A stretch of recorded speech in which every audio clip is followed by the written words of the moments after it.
Welcome to Geetha screen life.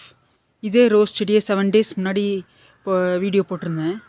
அது பார்த்தீங்கன்னா 7 டேஸில் பாருங்கள் பட்ஸ் வச்சுருக்கு பாருங்கள். ஜஸ்ட் இதே வீடியோ 7 டேஸ் முன்னாடி போட்டிருந்தேன். நிறைய இலைகள் விட்டுருக்கு, நல்லா தலையுதுன்னு சொல்லிட்டு நிலக்கடலை ஊற வச்ச தண்ணி போட்டோன்னே இது பாருங்கள், இங்கே ஒரு பட் இருக்குது. இதே செடியை இன்னும் 7 டேஸ் கழித்து இன்னொரு வீடியோ போடுறேன். திருப்பி பாருங்கள், அது பட்டு விட்டுருக்கு. இங்கே ஒன்று இருக்குது. ஸோ இங்கே ஒரு பட் இருக்குது. ஸோ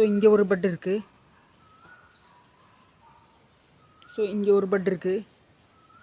சேம் செடியில் பார்த்தீங்கன்னா இங்கே ஒரு சின்ன பட்டு ஒன்று இருக்குது, தெரியுதுன்னு நினைக்கிறேன். இது பாருங்கள். ஸோ நிறையா பட்ஸ் விட்டுருக்கு. இதே நிலக்கடலை தண்ணியை தான் நான் டெய்லி ஸ்ப்ரே பண்ணுறேன். டெய்லியை நான் ஸ்ப்ரே பண்ணோம். ஏகப்பட்ட மினரல்ஸ் இருக்கிறனால கடன் 7 டேஸில் பாருங்கள் ஏகப்பட்ட மொட்டுக்கள் வச்சுருக்கு. கிட்டத்தட்ட 7-10 முட்டுக்கள் பக்கமாக வச்சுருக்கு.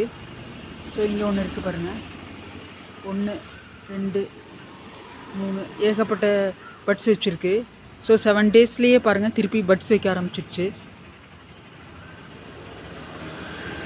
ஸோ நிலக்கடலை வந்து செடிக்கு மட்டும் இல்லைங்க, நமக்கும் ரொம்ப முக்கியம். காந்திஜி சொன்ன மாதிரி ஒரு கைப்பிடி சாப்பிட்டிங்கன்னா அதில் ஏகப்பட்ட மினரல்ஸ் இருக்குது. ஸோ போன் ஹெல்த்துக்கு ரொம்ப முக்கியம்.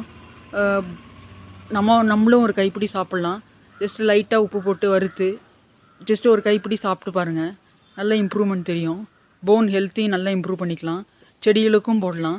ஸோ நிலக்கடலை ரொம்ப முக்கியம்னு புரியுது.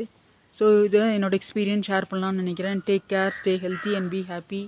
என்னோடய சேனல் பிடிச்சிருந்தால் லைக் பண்ணுங்கள், ஷேர் பண்ணுங்கள், சப்ஸ்கிரைப் பண்ணுங்கள். தேங்க்யூ.